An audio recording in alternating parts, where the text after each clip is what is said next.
I noticed what was missing was someone like me, queer, darker skinned, or all these things that normally would other, but I found it to be attractive, or it could be attractive. I didn't see many of me's out there.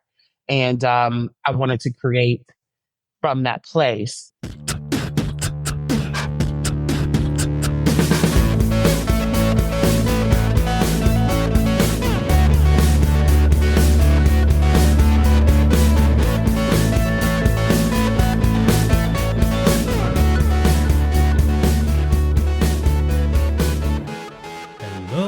LGBTQTs, and welcome back to another episode of A Jaded Gay.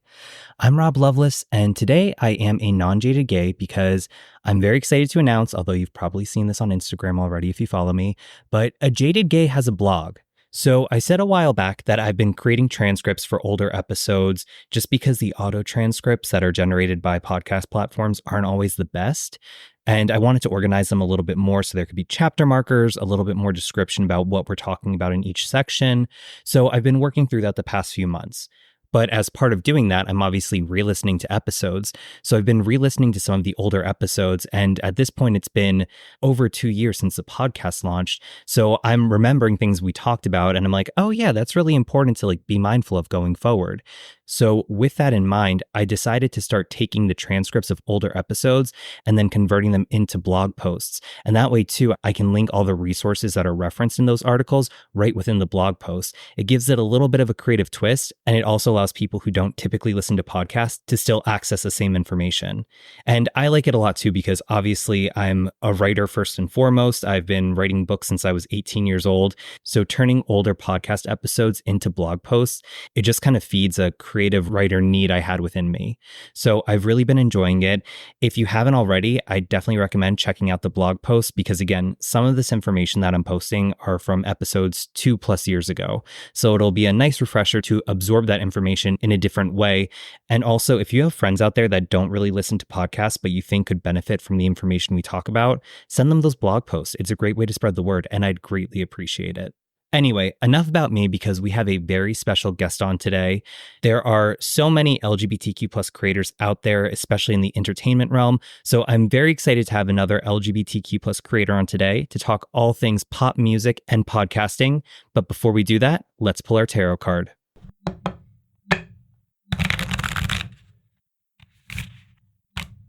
Ooh, we drew a major arcana card, and I feel like we haven't pulled one of these in a while.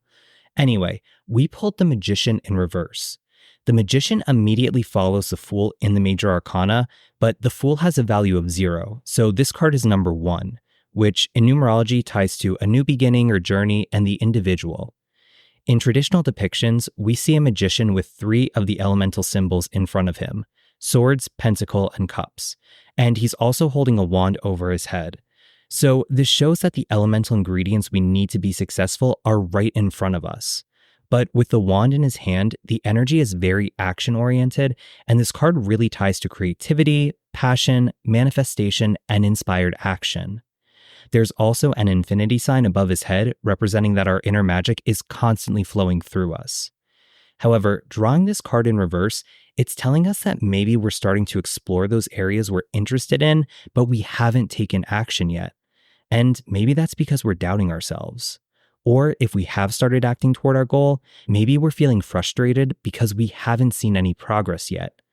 Regardless of whichever situation may apply to us, this card is a sign of untapped potential. We have so much more to give. So if we haven't taken action yet, let's reflect on why we haven't, address our concerns, and strategize for taking that first step forward. And if we are working toward our goal but not seeing progress, let's look at this from a different perspective and see if there's a different path forward we should be taking that will still bring us to the same outcome. So from magicians to magic voices, I am very excited to bring on today's guest. He is a singer and host of the Carmine Davis Show. Please welcome Carmine Davis. Hi, Carmine. How are you today? Hey, I'm great. How are you? Doing well, thank you. It's a Friday, so can't complain. Hey, complain. Yeah. Well, I'm very excited that you're joining us today, a fellow podcaster and also a pop musician. So lots of fun things to talk about there. So kicking it off, can you tell all the listeners a little bit about yourself, how you identify, your career, what you do for fun, all that fun stuff? I'm Carmine Davis. I am a pop singer, a songwriter, and a podcast host, creative. I am identify myself as he and him, but that I guess that could change. I don't know. I'm learning more and more about myself and all the rules and all those things. And yeah, I'm just a creative person who makes music and art and um, media that comes from the heart and that's real and authentic to me. And I like to connect with people who I feel like are similar. That's why I was excited to be here. And today, are you a jaded or non jaded gay and why? I am very jaded, very jaded because I'm tired. Like I talked to you about the move, besides all of that, but with everything that's just going on in the world, I mean, like I'm aware, I'm woke, so I am jaded to a certain extent, but I'm happy at the same time, but definitely jaded. Sounds like jaded but hopeful. Yes, yes, that's me. Yes. Well, kicking off the episode, can you tell us about your journey into becoming a pop singer and your pop persona and what inspires you? Yeah. So I've been singing and performing since I was a kid. All of my cousins, all of my aunts, that's what we did. We would always either be singing or dancing, coming up with dances and dance routines on our own, or we would be watching someone, a great like Michael Jackson, Prince, or we watch movies constantly in the front of entertaining people or being entertained and entertaining each other. So we were always doing it when we got together. And when I was alone, I studied. I listened to an extreme amount of music, like it's almost embarrassing how much I listen to music. Like every year my Spotify rap comes up and says, you listen to 368 days of music, like it's only 365 days a year, it's like I listen to music constantly. And it was like that when I was a kid and developing who I am as an artist of studying the greats from Prince, Michael, Madonna, Mariah Carey to Britney, um, all those people. And I saw as I got older, a Janet, of course. And as I got older and wanted to create, I noticed what was missing was someone like me, queer, darker skinned or all these things that normally would other, but I found it to be attractive or it could be attractive. I didn't see many of me's out there. And I wanted to create from that place and show them that this is possible, or you don't have to be a size, this big, or a lighter complexion, or different, like deny who you are sexually. I wanted to create where those things just didn't matter, and it was about the quality of music and the entertainment, and also sharing the things that I've learned in my stories that I feel like me and you might have in common, opposed to what the normal pop culture phenomenon is. But it is like it is all pop culture. So it's showing how it's relatable to everyone, but we only talk about it, or it's making it less more digestible, just like pop culture is. So that's what I created, Carmine Davis. Can you tell us a little bit about your relationship with pop culture and how it influences your music? Yeah. So pop culture is pretty much a part of me, like it is, like with everyone else. Like when I'm a kid from Mississippi, so I didn't have much growing up, but I latched on to pop culture probably a little bit more than I probably should have because of, there wasn't much going on. So to get onto the world around me instead of getting the rural city of Pearl, and not really connected with that, I watched Paris Hilton, or I watched Kim. I listened to music. I watched interviews. I watched interviewers. I watched documentaries. I read books and got into the know of what's going on. And then I got into the rag, at the time, the rags, Us Weeklies, In Touch. And I think all those things, with the Mac Bling and the Y2K era created me as an artist and a media, person, I guess. And it helps me develop a persona of who I am. So I think I clung as a kid and as a toddler a little too much to pop culture to the point where I almost rejected my reality, and I was always face down in a book, headphones on to some the hottest album or some old album that I heard about, watching some interviews. So pop culture is like my DNA. It's almost pretty much who I How do you define pop culture in the context of your musical journey? am. Is I'm in my musical journey, I would probably say like even now. So before I talk to you, I'm having kind of a dispute with one of my co-creators. I'm creating album art for a package that I'm working on, like a new single. And when I'm trying to find inspiration, I always look in the past of pop culture, whether it's news clippings of Prince or news clippings of Madonna, Us Weekly of Britney Spears, or reading about them and reading what was then said about them and how it correlated to now. And if I was around in that time, what would have been said about me? Or what would have been Carmine Davis headline? And that kind of is how I turn around and push my, whether it's social media, whether it's my art, I try to pivot it from that point of view, if that makes any sense. So it's like, so for my album artwork, where right now currently I am going through a sexual awakening of like who I am as an artist.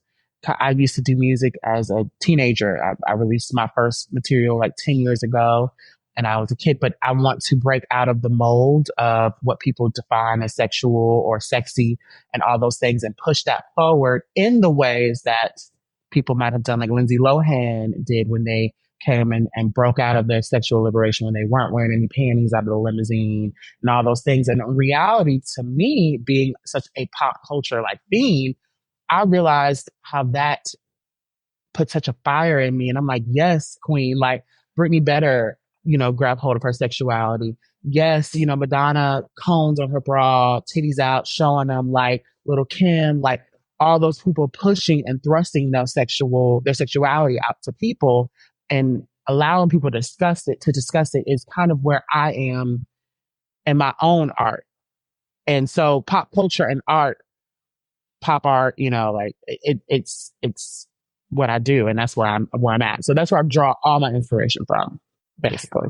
And talking about the sexual liberation that comes with pop music, I've been transcribing some older podcast episodes, and one that I just did actually this week from way back when, over 2 years ago, was about the gay emotional appeal of pop icons and why gay men tend to identify so much with pop icons. And in there, we talked about a couple different categories of where pop singers and their songs fall into the gay experience, quote unquote. But in your own words, I was wondering, why do you think pop music seems to resonate so deeply with LGBTQ plus people? Because our stories are similar. I think the stories are similar. I feel like like I said, back to what I was saying with Brittany, um, she's my mother, like she's my everything. So when I saw her development in becoming sexual and proud and owning her sexuality and choosing to express herself sexually, it's always met with horrible, like if you go back and listen to the interviews, it's almost criminal. But at the time, it was so normal to tell her that someone said on an interview that they would wish they could shoot her for what she was pushing on her kids, like showing she's supposed to be a role model and her showing her belly and her daughter, that person's daughter, wanting to use her as a hero or exemplify, it made her want to shoot her. And I think, okay, as a queer artist, I feel the same. Like I can identify with that same thing. Me being queer and in here, and you know what I'm saying? Like choosing to put my sexuality out there makes people upset. It makes people mad that I won't hide or, I will discuss my sex life. I'm not drinking or trying to walk straight or try to be anything that I'm not. And it's normal for me. Why is sexuality is a normal thing? This is real life. So why am I as an adult being tried and treated horribly because I choose to express that? And I think that that's something that I identify with Brittany with. You know, it's unholy. It's not good. It's not okay for you to be gay. It's unholy for a woman to show her belly button and to wear crop tops and sexy tops or all those things. So I think from a political standpoint and how to maneuver and to deal with the hateration of everything and come out on top is something that I think I know I do. I can relate to, and I think a lot of gays, when we look at people like Britney or Kylie Minogue or Gaga, they were doing things that were so controversial. But in reality, these are conversations that we all are having or that resonate with all of us on inside. These women were just bold and brazen enough to do it in the cover of Rolling Stone. So I think that's why it resonates with us, especially me. I love all those pop queens you were talking about, but Britney is probably the earliest pop queen I had growing up. And I know exactly that interview you were talking about. I think actually it was a Republican senator who had said that about, I think it was some woman in politics who had said that about Britney. And I'm pretty sure at the time that she said, "Oh, I just want to shoot her." I think Britney was only like 19 years old. And there was actually an interview where Britney was shown that clip of the woman saying that. And she goes, "Oh, she did? Oh, that's horrible." And I mean, Britney had this larger than life persona, but at the end of the day, 19 is still a child. And I think there's, like you talked about, there's a parallel there with the queer experience where maybe we're closeted teenagers, closeted children, and we know we're different. And we're hearing all this negative things about queer people that people are saying because they don't realize that we're hearing it. Like they don't identify us as a queer person. So they're just freely saying it. Just like maybe that senator didn't think that Britney Spears would ever hear it or ever even care about it.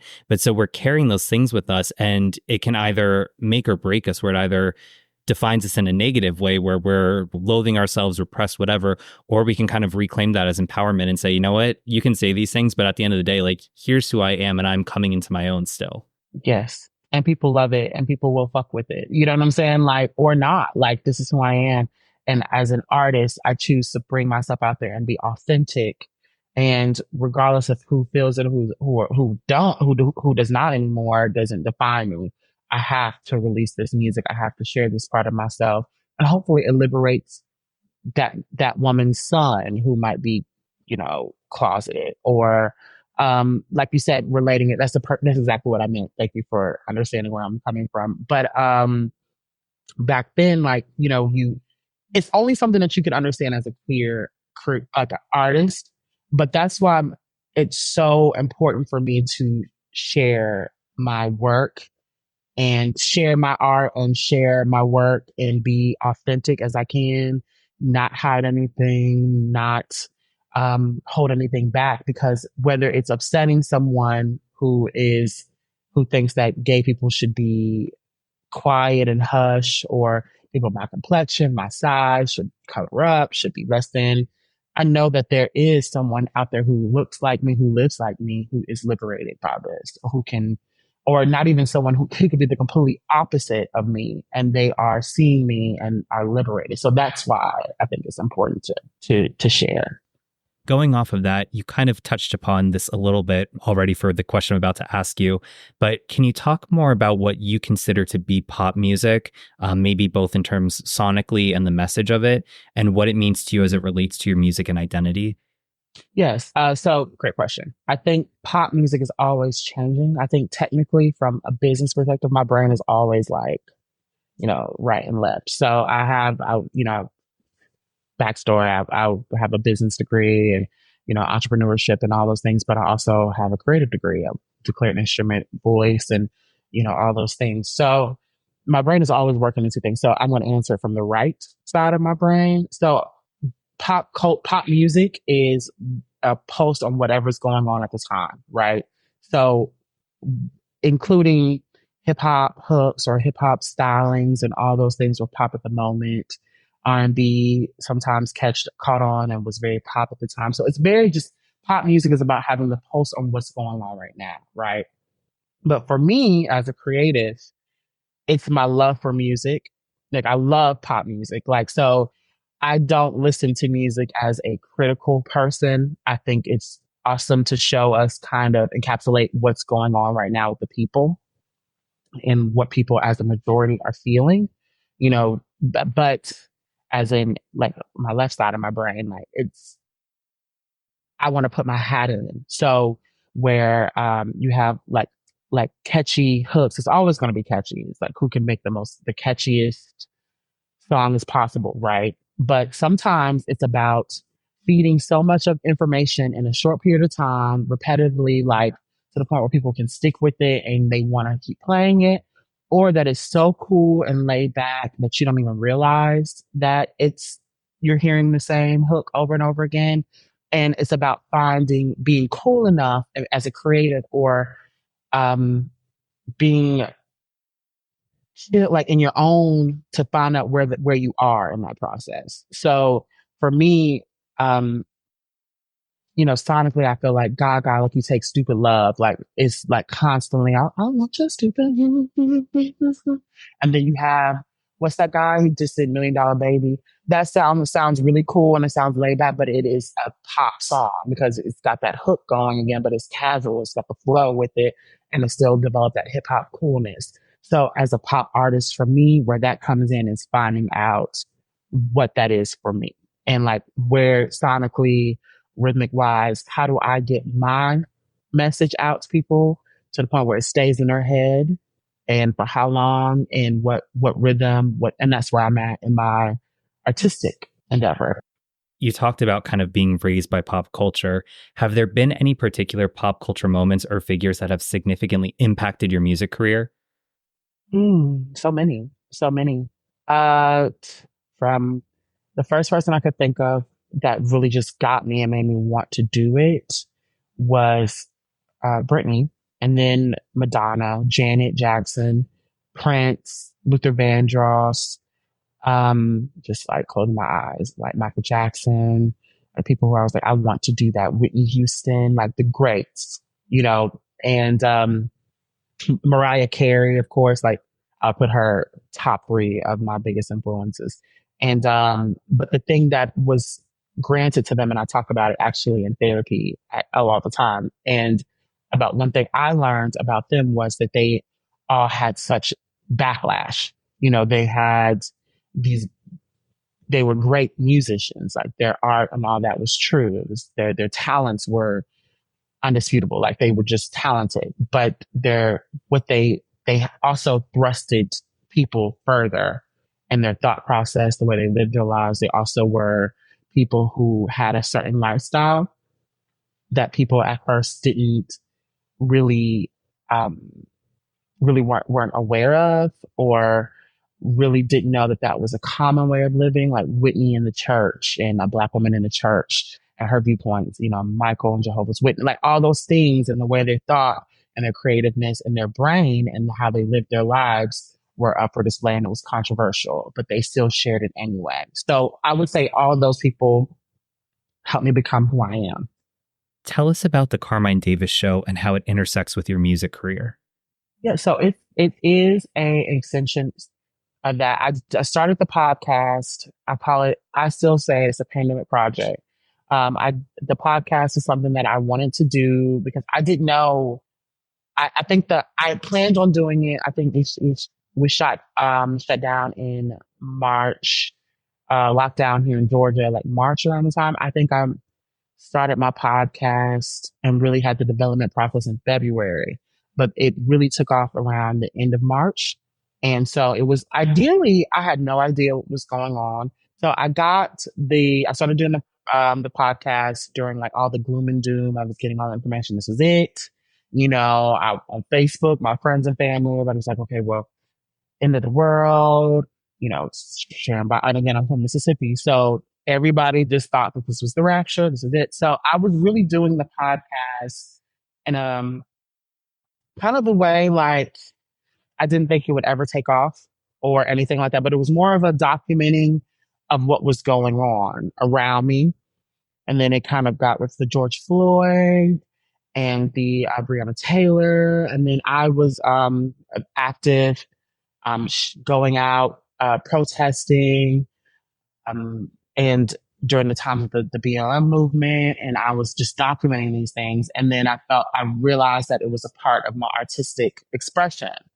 And then it became something else. I did a show. We had 3 segments, and it was like basically Hot Topics was just one segment, and then we talked about artists and like kind of like their story, like their history, and why I love them so much. And we talked about Little Kim at one point.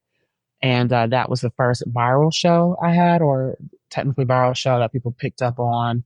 And then I decided to change the show to just nothing but hot topics. Now, when I started my podcast back then, and I feel like maybe you can understand, I don't know how old Jada Gay is, but around the time when I first started in the pandemic, or 2019, 2020, there were podcasts. There's probably like 100, 200, 300 podcasts or something being created.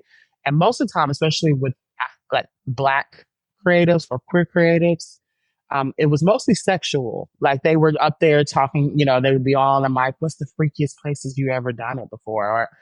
Or they were completely instructional or niche based, like teaching someone, educating someone. And so I wanted to do a hot topics podcast. Now, I always say, I was one of I never had heard a hot topic podcast up until that point. I could be wrong. Like I could be 110% wrong. But the idea came from that people could listen and discuss with me about hot topics in almost conversational format, like a phone conversation. Like I would be like, girl, get in here. Like, let's talk about this. Let's chop this up. Did you hear about what happened with J-Lo? Or did you hear, girl, this is what they say, and blah, blah, blah.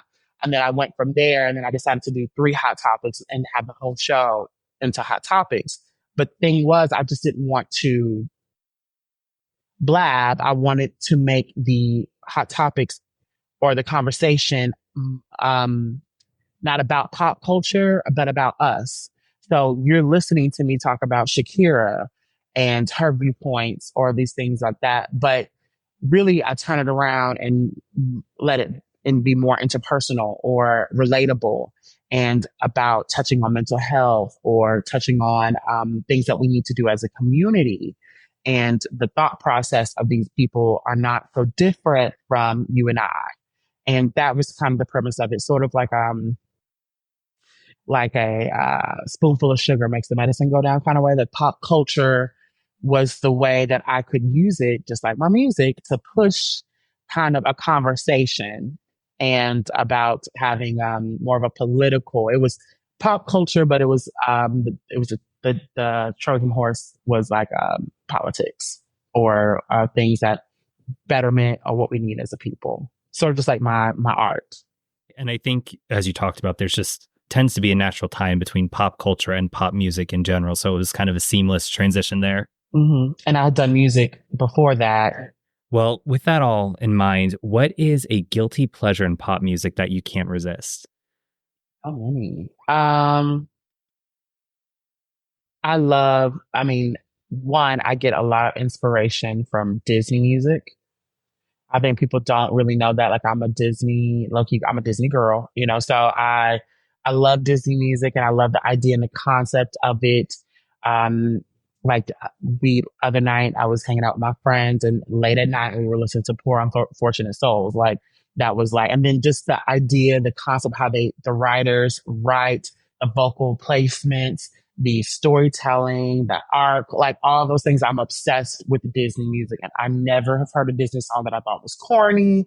I think that they are beautiful tales. I'll cry. Like, and my favorite song is Colors of the Wind. It's like my staple. I want to play Pocahontas one day. I don't know why. Like in my mind, I am Pocahontas. I love Pocahontas.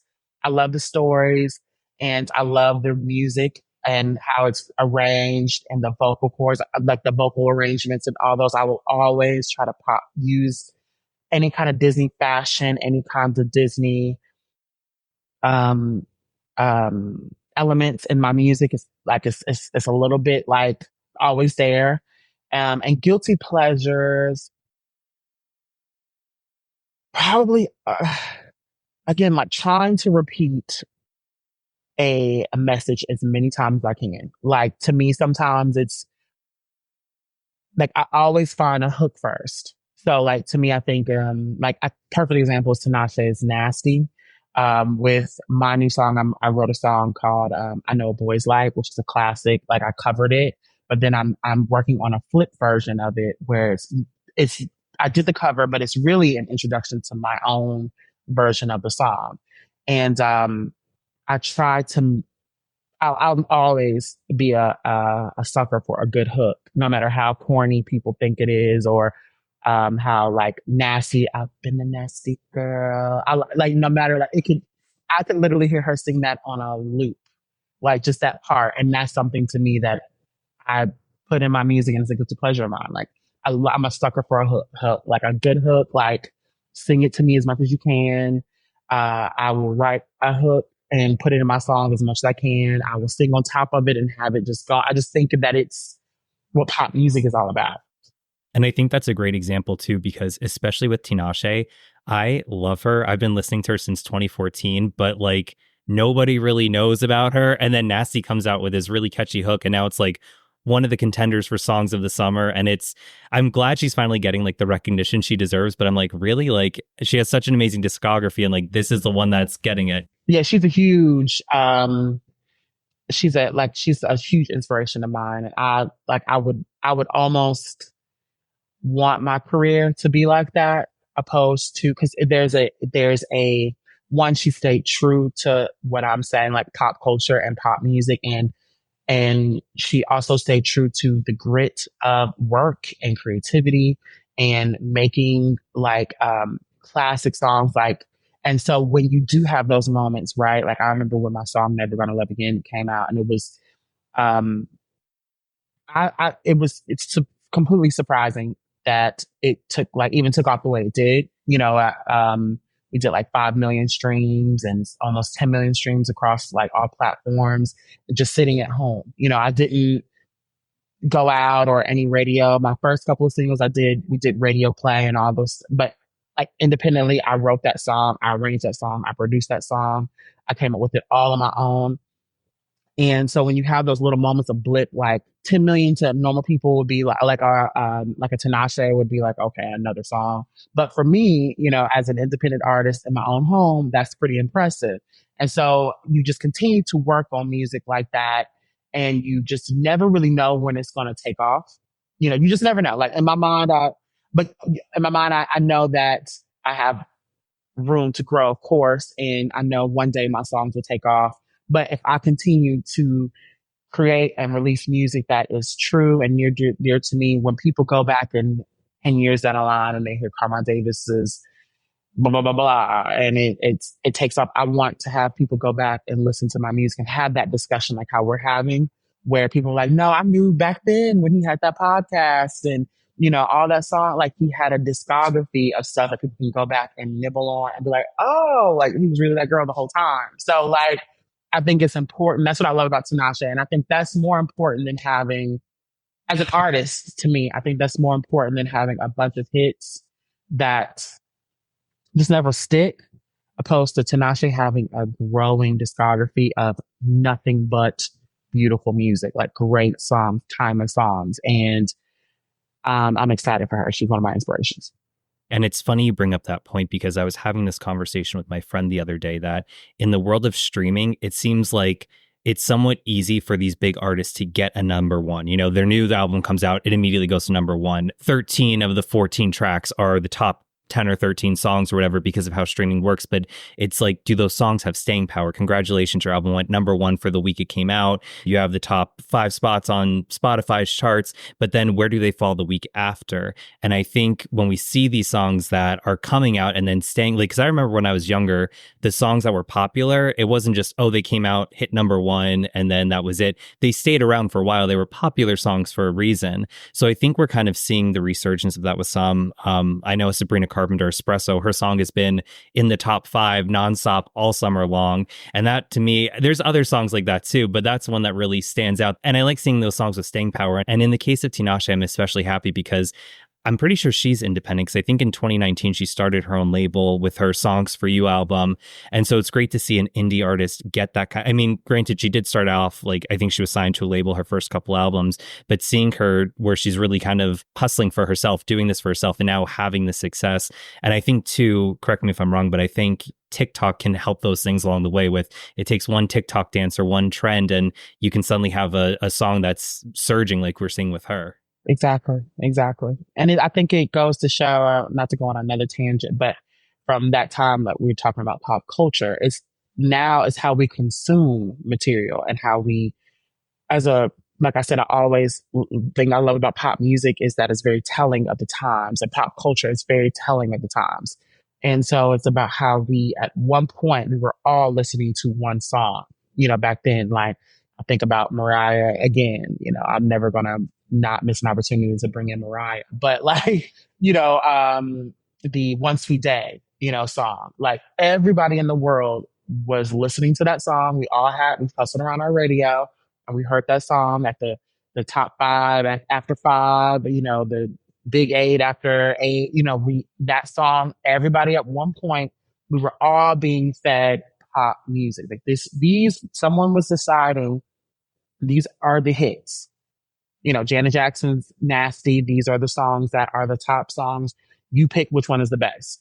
Now there's so many people like me that are recording, and we can record from our home or record from private studios or all these things, and we release hundreds of millions of songs, I feel like daily. So how we're consuming material changes like that, and right now there's that element of the label giving us, everything is kind of not to conspiracize or anything like that, but there are like men in positions to choose what as a whole as pop culture, what we consume. There are people who decide those things for us. What is the hottest song right now? And then these are the best songs from Sony.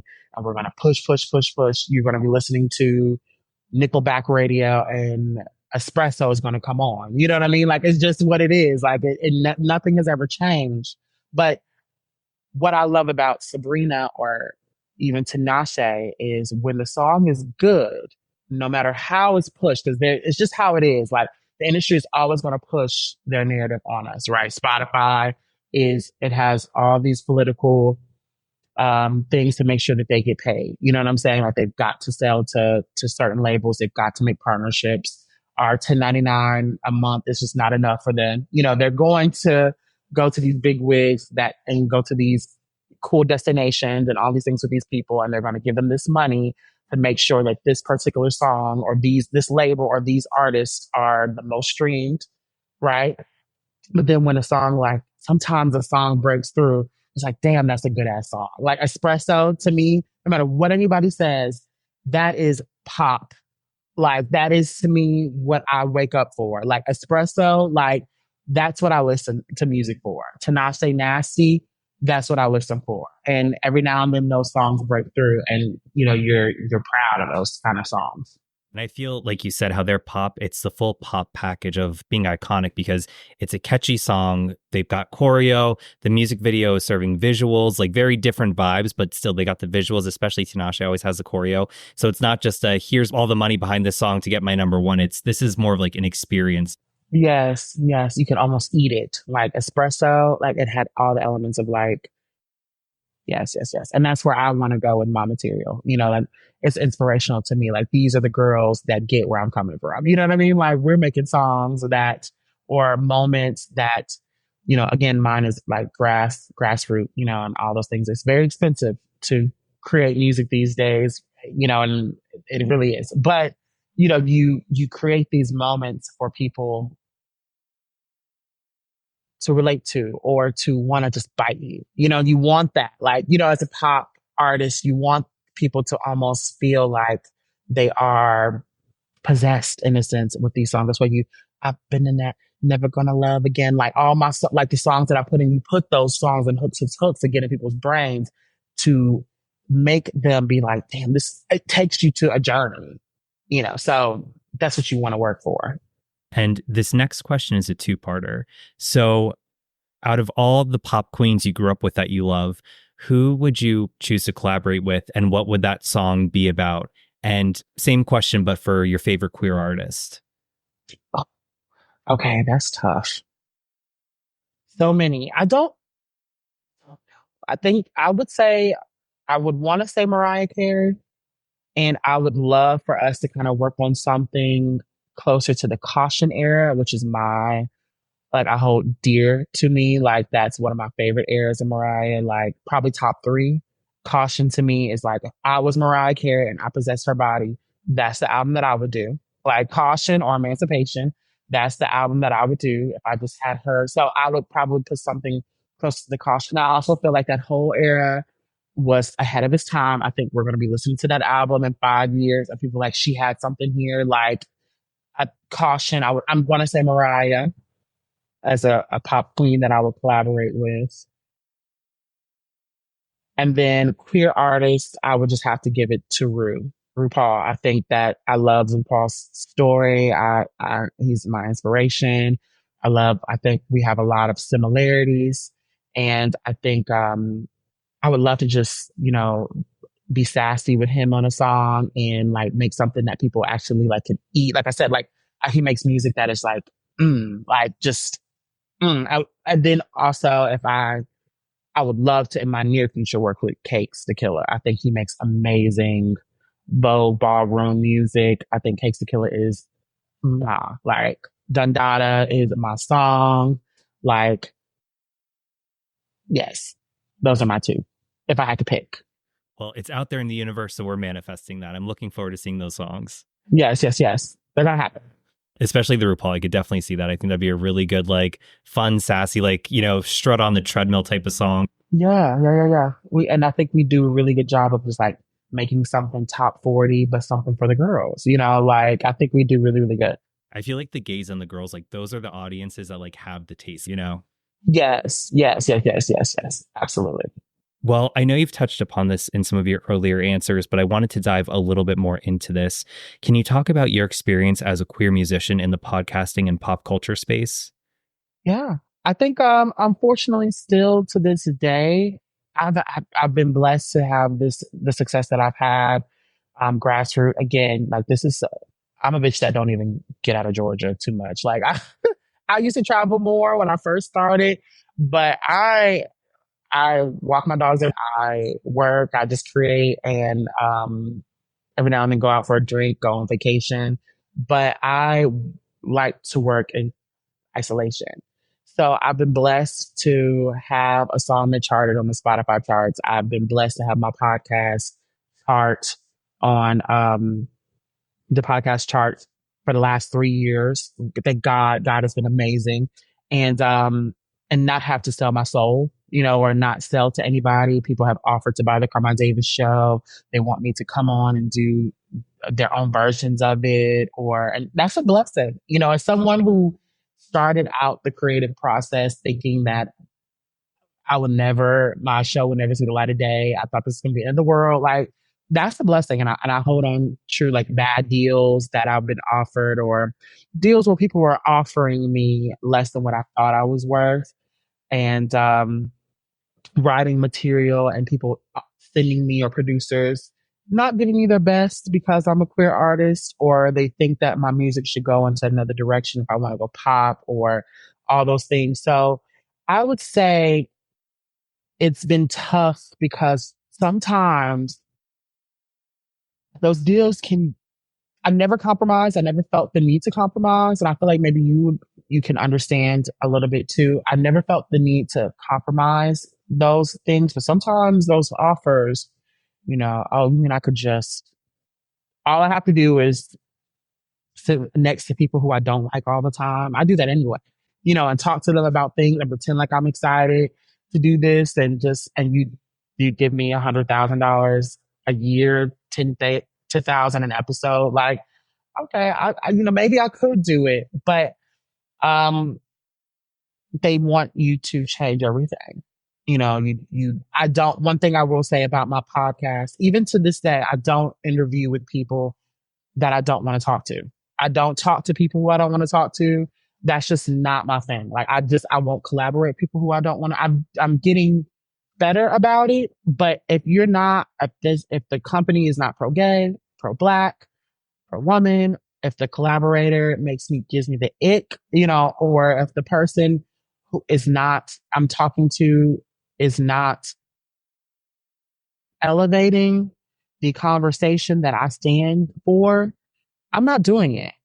And I think that that's kind of been honestly a sad reality, because you realize how many people want your platform, but they want the rhythm and not the blues. So they want the idea that the show is kind of growing, right? And they want to get a hold of it or something like that, or your music, okay? But they want to get you, stop you and change you right now where you are. Or they think that they have the best idea of what you're going to be. But it's been hard to just kind of stand firm in my beliefs. Sometimes. I think that's probably the biggest challenge. And I love what you said about not talking to people you don't want to talk to, because I think it's really important to protect your energy. And especially as a queer person, there's so many people that might be nice to your face, but not have your best interests at heart when it comes to voting in November and all of that. So it's good to kind of be able to read through that and then protect your energy where you see fit. Right. And also people who won't look after your bottom line at the end of the year. It's tough. Now that I've grown and I'm a little bit more awake, woke. You just have to. It's a lot of trust in yourself, and understand that no matter where Carmine Davis is in 10 years, that Carmine Davis is exactly where he wants to be, not where I felt like fear sent me, or I want to be this thing, like make me this thing. So I'm just going to, the thirst is real. So, like instead of just wanting to be in these rooms with these people, that's never been something that I care about. I'd rather people want me there and come into the room with me and talk to me about, and yeah, talk to me. How do you feel the representation of LGBTQ plus musicians in pop culture has evolved over the years? Great, but we have a lot of work to do. I think I was watching, like I said, all I do is this, like music and all that, and I just obsessed over music and watched documentaries since I was a kid. Like, so I just watched like this mini documentary about Luther Vandross, and he's a big inspiration of mine. And how, a lot of people could argue and say that he didn't live his best life because of what he was closeted. And so he did all these amazing things, but never had a lover that he could just come out and announce, or could never be. There's a part of himself that he had to hide. So when you hide a part of yourself, is your artistic, creative, like I feel like Luther probably would have been way bigger than what he was. Even Luther Vandross, he's huge, like he's amazing, but living in like who he was as an artist probably would have been more, I want to use my word carefully, like bigger. I keep thinking about this bigger than when he was, if he was able to live in his truth. Now, times have changed where there are people like me um, who can sing, who can write, and can also write songs about their boyfriend or tell them how their boyfriend. But we have more ways to go, because there are a lot of people who are still uncomfortable with it in a weird way, or want you to turn it down, or want you to kind of, in some way, I don't even know what they want you to do. Like it's like I don't know. So I think we have a long way to go. We need to figure out what you want from us. Like I think we just have a long way to go as queer artists. I think that there's a ceiling there that we need to just break through, and we will. Who are some queer pop icons that you think are on the rise that listeners should be on the lookout for? Yeah. Well, Victoria Monet, I think, she identifies, which is amazing. She identifies as, I think she identifies as bi. I think Victoria Monet is awesome, and I think she's next. I think Cakes to Killer, um, so many, so many. Um, but my money is on Cakes to Killer. I love him. Kind of shifting gears a little bit, we're living in a time where pop culture and politics really kind of spill into each other. And we've definitely seen pop music in the past that does have political messages behind it. So, how do you balance the two in your music and in your podcast show? So it's important for me, for people. Okay, I also do a little chefing, a cook. So like that's like another creative element that I do. And so people eat with their eyes first. And I think it's sort of the same thing with music and podcasting. And I love gloss. I love pop. I love the idea that it has to be glossy and poppy and easy to digest. That they don't realize that they took the medicine, the vitamin. So I think it's important to package it up really well and to make it almost like people don't even realize what you said until you said it, and then when they get home and they're like, wow, I think that that's important. I think when I look at pop artists before, they were doing that, whether they acknowledged it or not, or whether it was intentional or not. Um, Making you think. Madonna was the perfect example of that. The controversial things that she would do with the sex book or all these things. But the conversation was about why is sex such a taboo thing? And until you free your own sexuality, you'll never be able to be at one with mine. And so here I am, naked. Here's my coochie. Here's my this. Like these are all my things. Now look at yours and embrace yours. And I feel like that with pop culture, pop music, like here's my skin, here I am gay, I'm all these things, my size, this is all I'm going to embrace it. It's going to sadly still to this day, I think who I am probably still grates people, which is crazy because there's so many like that's weird to even just kind of for me, I think I'm learning that because I've been me for all my life. But like just me being here talking to you is grating. Us talking and having platforms is grating to people and us. And so it's sort of like until they can get my message and what I want to do is until you learn to embrace that little bit of you that might be queer, that little bit of you that loves a little melanin, that little bit of you who wants to, you know, all these things that you will never be able to embrace me. And so it starts with getting into that person first and talking to them in ways that they can digest it and then making them think about it. Like, what about me is making this hard to accept, if that makes any sense. It does. And kind of going off of that, what trends do you foresee in the future of pop music?